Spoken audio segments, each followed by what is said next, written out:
사무엘 선지자가 하나님의 명령대로 베들레헴에서 왕을 보았다, 이 소년 다윗에게 기름을 부었었죠. 그러나 하나님의 약속대로 왕이 되기까지는 정말 오랜 세월, 생명의 위협 속에 도망 다니던 시절을 보내야 했습니다. 백성들도 다윗을 따르고 요나단도 사랑하고 이 사울만 다윗을 미워하고 이 사울만 없어지면 되는데 라는 생각도 이 하나님이 재판장 되신다라는 믿음을 가지고 그냥 기다리는 세월들을 보냈었죠. 사울 왕이 죽었습니다. 이제 다윗의 시대가 열리겠다 싶은데 그것도 아니었어요. 하나님은 다윗에게 헤브론으로 반대로 가라 말씀을 하십니다. 사울 왕의 잔당 중에서 아브넬 장군이 사울의 어리숙한 아들 이스보셋을 앞세워서 권력을 차지하려는 이 상황에 누가 봐도 다윗이 가서 정리를 하는 것이 맞는 일인 가운데 나라와 민족을 위하는 일인 것이다. 이 사람들은 입을 모아서 다윗은 그럴 자격이 있다 말하겠지만 다윗은 하나님께서 말씀하실 때까지 또 하나님의 시간 속에서 기다리기를 시작합니다. 내 힘으로 왕이 될 수 있지만 하나님의 때를 기다린 7년 반, 그것을 지난주 믿음으로 사는 삶이라고 말씀을 드렸어요. 나의 힘을 순종하는 일에 쏟는 그 어느 날 다윗은 왕이 되어 있었습니다. 아무것도 안 했는데 왕으로 신분이 바뀌어 있고 누구도 차지하지 못한 예루살렘을 차지하였습니다. 아무 공로 없는 우리가 하나님의 자녀로 신분이 바뀌고 천국을 차지하는 것, 다윗과 우리가 누리고 있는 복음, 하나님의 은혜입니다.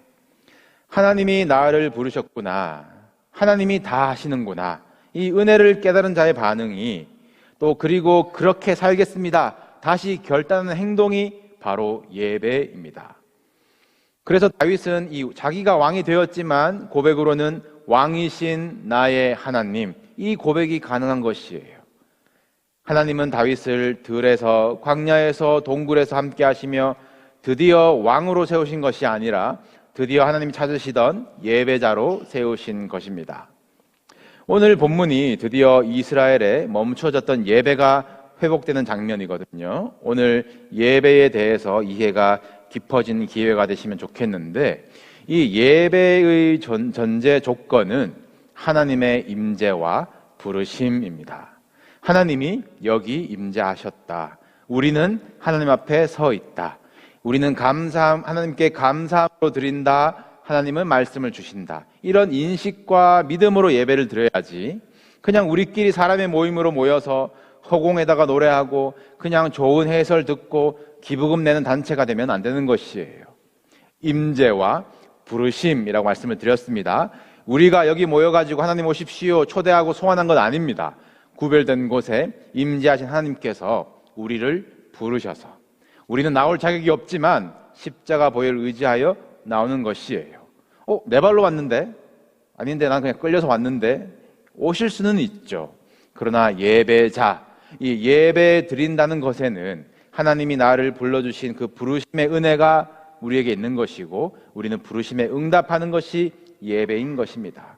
나를 불러주신 것이 얼마나 감사한지, 나에게 생명을 주시려고 나를 하나님의 자녀 삼으시려고 부르신 은혜가 그 감격이 있으시기를 바라요. 혹시 습관적으로 앉아 계신 분들, 또 예의상, 또 체면상, 또 가족의 평화를 위해서 오신 분들에게도 하나님이 나를 부르신 것이구나, 거기에 응답하시는 하나님의 시간이 오시기를 주님의 이름으로 축복합니다. 이제 다윗이 이 예배를 회복시킨다라는 말은 이 임재와 이 부르심이라는 전제 조건이 마련된다라는 것인데, 이 구약 시대에 하나님 임재의 상징이 무엇이겠습니까? 하나님의 궤입니다. 다른 본문에는 이 법궤라고도 하고 언약궤라고도 하죠. 오늘은 제가 언약궤라고 통일을 해보겠습니다. 하나님이 언약궤를 만들라고 하시고 내가 거기서 언약궤 위에 이 두 천사의 날개 사이에서 너와 만나리라 라고 말씀하셨거든요.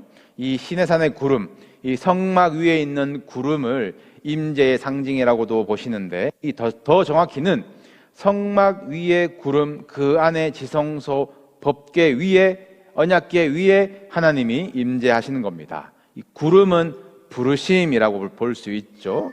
구름이 멈추고 내리면 모세야 들어와라입니다. 그럼 이 반응하는 예배자는 흠없는 제물을 가지고 가서 이 핏값으로 자신의 죄를 씻고 거룩한 지성소로 들어가는 것이죠. 그러니까 이 언약궤는 이 성막의 중심, 이 제사, 예배의 중심이라고 할 수 있는 것입니다. 이 하나님의 궤, 언약궤가 얼마나 거룩한지 지극히 거룩한 곳, 지성소에 보관을 했어요. 함부로 들여다보거나 만지는 자는 죽임을 당했습니다. 이거 들고 요단강 들어가면 강물이 갈라지고, 이거 들고 성을 돌면 여리고가 무너지는 것이에요. 이 잠깐 시간을 돌려서 다윗 전에, 그리고 사울 전에 또 사무엘 전에 있었던 이 사건을 보겠는데요. 이 엘리 제사장이 사사로 있던 시절에 생긴 일입니다. 그때도 블레셋이 쳐들어왔는데 이스라엘이 질 것 같으니까 안 되겠다, 우리 언약궤를 가지고 나가자라고 결정을 합니다. 그래서 전쟁에 언약궤를 메고 가는데 블레셋 사람들이 듣고 벌벌 떨어요. 우리 이제 죽게 생겼다, 저거는 저들이 의지하는 그 하나님의 언약궤가 아닌가, 죽겠다. 그런데 이왕 죽는 것, 우리 대장부처럼 맞서 싸우다가 죽자. 그러고 죽기 살기로 싸우는데 이게 웬걸 블레셋이 이깁니다. 그리고 언약궤를 빼앗겨요. 왜냐하면 이때 예배가 이미 무너졌거든요. 엘리 제사장의 두 아들이 예배를 멸시하고 하나님 드릴 제물로 자기들의 배를 채웠습니다. 성경은 이 소년들의 죄가 심히 크다라고 했어요. 언약궤를 블레셋에 빼앗겼다는 소식에 엘리 제사장은 놀라서 의자 뒤로 넘어져 죽습니다. 맨날 앉아있던 엘리 제사장은 죽을 때도 앉아서 죽어요. 이렇게 사무엘의 시대로 넘어가는데 이 언약궤를 블레셋 사람들이 가져갔죠. 이 얼마나 큰 전리품입니까? 우리 신이 이겼다. 언약궤를 블레셋의 신 이 다곤의 신전에 두는데 다음날 일어나 보니까 다곤 신상이 넘어져 있고 머리가 잘려 있어요. 그리고 이 신전이 있었던 아수돗이라는 지역에 종기 재앙이 일어납니다. 아수도 사람들이 이 언약궤 때문이다, 우리 옮기자. 다른 성읍으로 옮기는데 옮기는 곳마다 재앙이 임해요. 블레셋 사람들이 혼란스럽습니다. 우리가 이겼는데, 우리 신이 더 센데, 이 언약궤가 온 이후로 이상한 일이 자꾸 일어난다. 우리 테스트를 해보자, 시험해보자. 갓 새끼를 출산한 이 암소 둘을 끌어다가 이 새 수레를 끌게 하고 이 수레에 언약궤를 실어서 우리 이스라엘 방향으로 보내보자. 그리고 암소 새끼들은 우리 집에 두자. 이게 무엇입니까? 이 암소들은 본능적으로 새끼를 찾아가게 되어 있죠.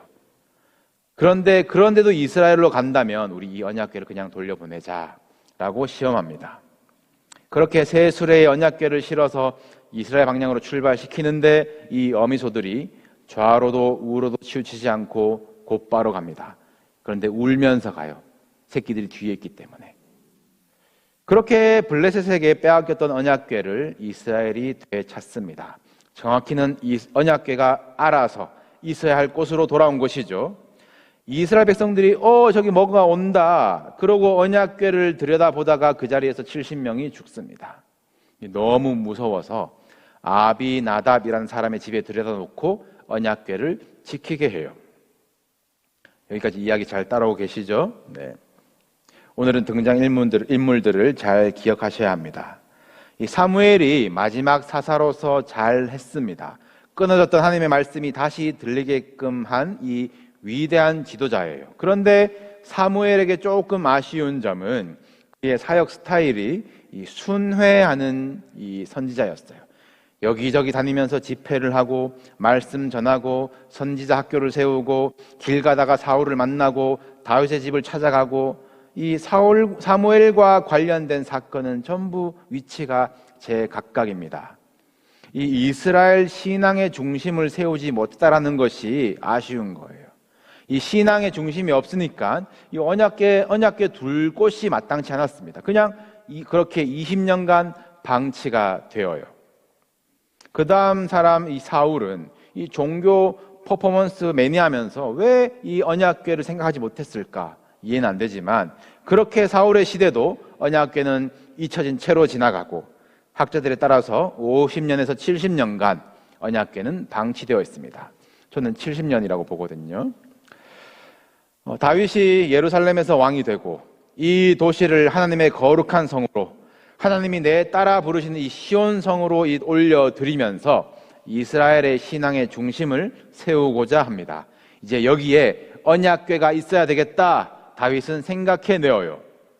이제 아비나답이라는 자의 집에서 이 70년간 관심 없어졌던, 방치되었던 언약궤를 예루살렘으로 옮겨오는 프로젝트, 이 다윗의 예배의 전제 조건인 하나님의 임재를 회복하는 그 작전이 시작되는데, 다윗이 3만 명을 뽑습니다. 그리고 새 수레를 준비해요. 여러 가지 악기와 수금과 비파로 연주하면서 언약궤의 귀한 행렬을 성대하게 차렸습니다. 70년 사이에 아비나답이라는 인물은 죽었는지 그의 두 아들 우사와 아효가 언약궤를 보관하고 있었는데, 이제 이 언약궤를 새 수레에 싣고 3만 명이 호위하고 오케스트라가 연주하고 개선장군 행렬처럼 예루살렘으로 향해 가는데, 어느 타작마당에 이르자, 이 타작마당이라는 말은 그냥 평평한 곳이거든요. 그곳에서, 아무 문제 없는 곳에서 소들이 갑자기 뜁니다. 그러니까 수레를 몰던 이 우사가 놀래가지고 언약궤를 붙드는데 우사가 그 자리에서 죽어버려요. 다윗이 너무 당혹해합니다. 음악은 멈추었겠죠. 3만 명 앞에서 다윗은 한마디로 쪽이 팔립니다. 언약궤에 거부당한 것 같은 기분. 다윗은 이 언약궤에 옮기기를 포기해요. 오늘 많은 등장인물들을 보시면서 각 인물의 예배의 태도를 생각해 봅시다. 이 소가 뛰어가지고 이 언약궤가 넘어지려고 하는데 안 붙잡을 사람 누가 있겠습니까? 만졌다고 죽었다? 글쎄요, 이 뭐가 문제겠습니까? 이 먼저는 방법이 잘못되었죠. 언약궤는 수레에 끌면 안 됩니다. 레위 지파 중에서 고핫 자손이 법궤를 만지지 않고 이 채를 써서 어깨에 메고 행진해야 하는 거예요. 새 수레든 헌 수레든 그것은 하나님이 말씀하신 방법이 아닙니다. 우사와 아효가 70년간 언약궤를 집에 두면서 한 번도 만지지 않았을까요? 만지면 죽는다라는 이 단순한 논리가 아닌 것 같습니다. 이 우사와 아효의 마음에 문제가 있었던 것이에요. 그 단서가 하나님의 궤를 수레에 싣고 아비나답의 집에서 나오는데 우사와 아효가 그 새 수레를 모니라라고 되어 있어요. 3만 명 앞에서 화려한 음악에 취해서 내가 언약궤를 모는 사람이야, 이 70년 가지고 있었으면 자기 집안 것인 줄 착각할 만하죠. 그의 마음이 교만해진 건 아니겠습니까? 집에서 혼자 청소하다가 건드려 볼 수는 있겠지만 사람들 앞에서 하나님의 거룩하심을 훼손하는 것은 하나님이 진노하시는 일이에요.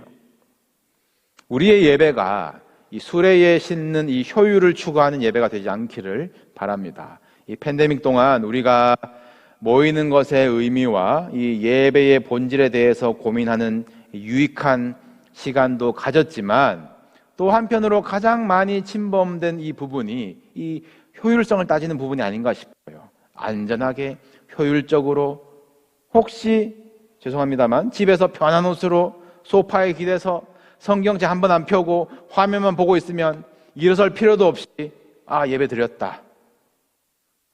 피치 못할 사정과 여행과 또 병상에서는 몇 번은 그럴 수 있지만, 사람들 앞에서 나 온라인으로 예배 드려요, 걱정하지 마십시오 라고 한다면, 심지어 예배 전체도 아니고 설교 듣고 나서 예배 드렸습니다, 그것을 예배라고 생각하신다면 걱정 안 할 수가 없는 것이죠.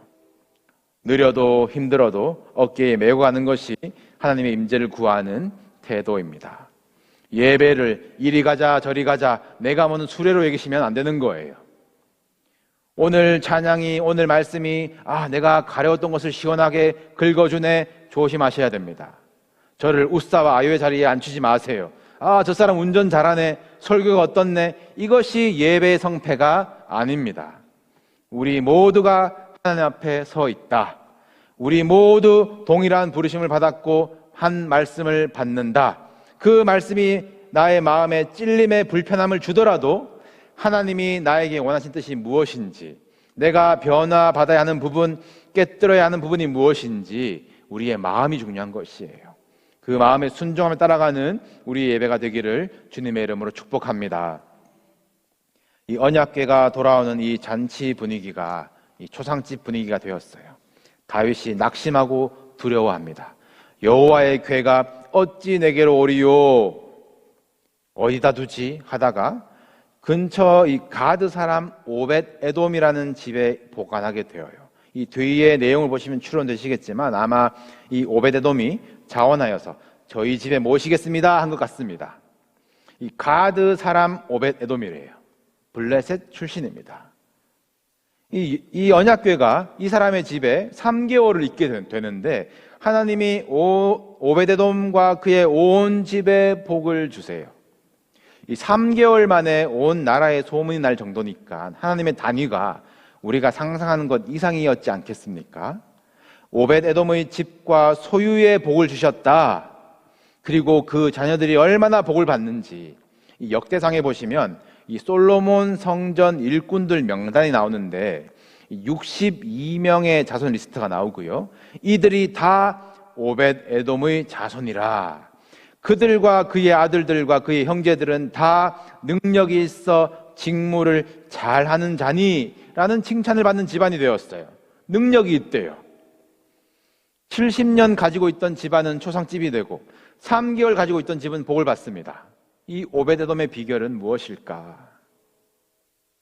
그가 가드 사람이라는 것, 자격 없는 사람이지만 하나님이 허락하시면 제가 언약궤를 메고 저의 집으로 가겠습니다. 그 겸손한 마음 아니겠어요? 사모하는 마음 아니겠습니까? 그가 그의 소유와 집이 복을 받았다고 합니다.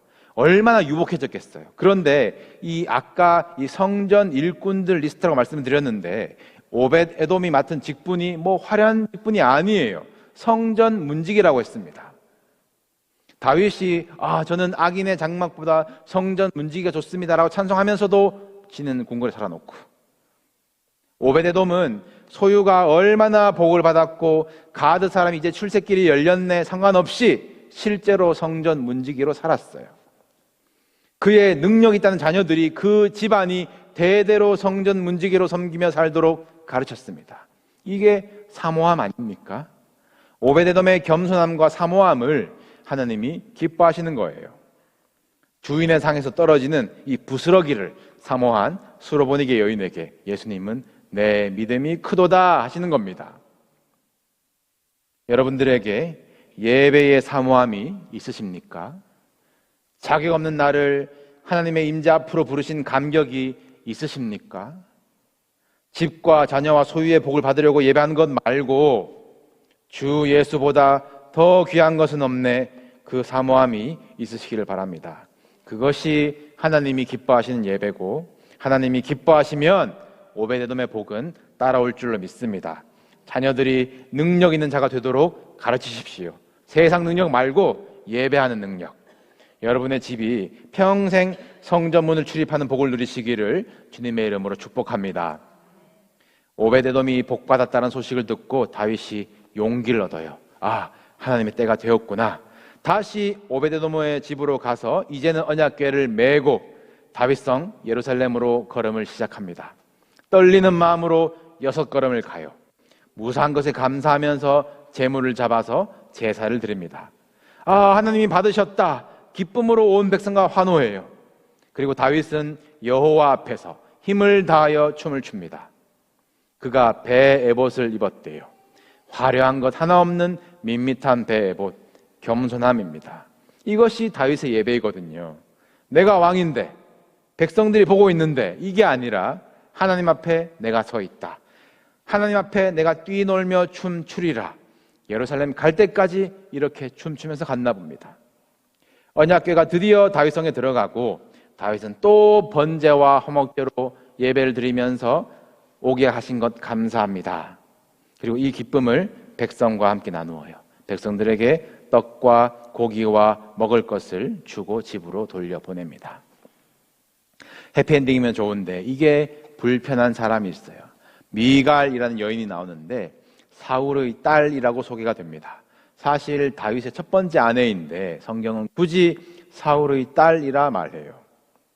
언약궤가 드디어 다윗성으로 들어오는 이 감격적인 순간에 미갈은 집에서 창문으로 보고 있는 구경꾼의 자리에 있습니다. 그리고 그 심중에 다윗을 업신여깁니다. 다윗은 백성들을 축복하고 이제 가족들을 축복하러 집으로 돌아왔거든요. 오벳 에돔의 자손들을 보고 얼마나 부러웠겠습니까? 그런데 그런 다윗에게 미갈이 비꼬면서 이야기를 하기를, 왕이 어떻게 영화로우신지 방탕한 자가 염치 없이 자기 몸을 드러내는 것처럼 몸을 드러내셨습니다. 아마 다윗이 격하게 춤을 추다가 좀 노출이 있었나 봐요. 다윗이 이 다듬어진 것 같지만 아직까지 성깔이 살아있거든요. 대답하기를, 나 여호와 앞에 산 건데, 하나님이 너네 아버지 집 버리고 나를 택하셨는데, 이 부부싸움 할 때 지방 공격하시면 안 돼요. 이거는 금지입니다. 네. 미갈에 그렇게 얘기를 하죠. 나 하나님 앞에 산 것이야. 다윗은 하나님 임재하신다는 것, 함께 하신다는 것의 기쁨을 그의 전 인생을 통해서 배웠어요. 미갈은 공주로 태어나서 광야에도 없었고 동굴에도 없었던 사람입니다. 이해할 수 없는 예배의 깊이예요. 공주처럼 체면 차리느라 예배를 구경만 하는 것은 아닌가. 내 마음에 업신여기고 비꼬는 마음은 없는지 스스로를 점검하시길 바랍니다. 그리고 예배 속으로 뛰어들며 그 기쁨을 회복하시기를 바라요. 제가 이 같은 본문을 2020년 3월 15일에 설교했었더라고요. 그날이 팬데믹 직전에 우리가 마지막으로 모여서 예배드린 날이었습니다. 교회 셧다운하기 전에, 가정 예배로 전환하기 전에 이제 나누었던 마지막 본문이었어요. 그때 설교의 포인트는 제가 보니까 각자 언약궤를 메고 집으로 가십시오. 우리 집에 언약궤가 온다라는 오벳에돔의 기쁨을 누리십시오. 오벳에돔의 복을 받으십시오 였습니다. 그런데 이제는 우리가 다시 하나님이 정해주신 자리에서 하나님이 기뻐하시는 방법으로 겸손함으로 사모함으로 다윗의 예배를 회복합시다. 아직까지 효율을 따지거나 안전을 과하게 염려하거나 구경꾼의 자리에 있으시면 안 되겠죠. 성전에 가득한 하나님의 임재, 그 영광 안에서 우리를 예배자로 부르신 감격 안에서 기뻐하며 뛰어놀며 구별된 제물로 제사를 드리며 또 떡을 이웃과 나누며 이 산에서도 말고 저 산에서도 말고 영과 진리로 예배하는 능력을 회복하기를 소원합니다. 시대가 흘러갈수록 변칙적인 방법으로 효율로 자기가 드라이브하는 예배가 유행하고 또 교회를 통하지 않고 구원이 어디에나 있다고 교회를 업신여기는 자들에게 진정한 예배의 능력이 무엇인지 보여줍시다. 이 교회에 걸린 주님의 이름으로 모이는 우리 모임을 통해서 우리의 예배를 통해서 우리가 거듭나고 세상을 변화시킬 것입니다. 교회는 주님의 신부라고 했어요. 여러분은 여러분의 배우자를 멸시하는 자와 정상적인 관계를 지키실 수 있으십니까? 교회를 멸시하고는 하나님과 건강한 관계를 맺을 수가 없어요. 여러분, 교회를 사랑하십시오. 예배를 사모하십시오. 그것이 이 땅에 사람의 몸으로 임재하셔서 우리를 구원의 길로 부르신 하나님의 은혜에 대한 우리의 마땅한 반응입니다. 교회를 교회되게, 예배를 예배되게 우리를 사용하소서. 이것이 우리의 소원이 되기를 원합니다. 하나님께서 자기의 기쁘신 뜻을 위하여 우리에게 이 소원을 두고 행하게 하실 것입니다. 우리를 하나님이 기뻐하시는 산 제물로 드리는 영적 예배가 이 자리에 여러분의 가정에 세워지기를 주님의 이름으로 축복합니다.